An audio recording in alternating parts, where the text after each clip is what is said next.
ಈ ನೀರು ಕುಡಿಯೋದ್ರಿಂದ ನಮ್ಮ ದೇಹದಲ್ಲಿ ನಾವು ಯಾವ ಬದಲಾವಣೆಗಳನ್ನ ನೋಡಬಹುದು. ನಮ್ ದೇಹದಲ್ಲಿ ಏನಾಗುತ್ತೆ ಅಂದ್ರೆ, ನಾವು ಯಾವುದೇ ರೀತಿಯ ಆಹಾರ ಸೇವನೆ ಮಾಡಿದಾಗ ತಿಂದ ಧಾನ್ಯಗಳೆಲ್ಲ ಆಮ್ಲೀಯವಾಗುತ್ತವೆ ಮತ್ತು ತರಕಾರಿಗಳೆಲ್ಲ ಪ್ರತ್ಯಾಮ್ಲೀಯವಾಗುತ್ತವೆ.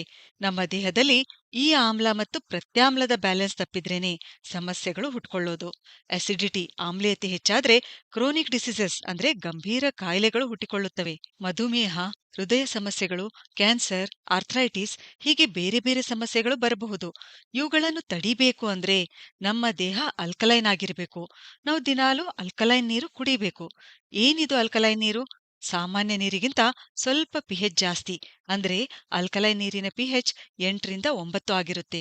ಈ ನೀರು ಕುಡಿಯಲು ಪ್ರಾರಂಭಿಸಿದ ಮೊದಲ ದಿನದಿಂದಲೇ ಇದರ ಪರಿಣಾಮ ನಾವು ಗಮನಿಸಬಹುದು.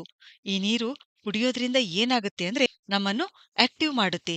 ಈ ನೀರಿನ ಸೇವನೆಯಿಂದ ರಕ್ತವು ಆಮ್ಲಜನಕವನ್ನು ಹೆಚ್ಚು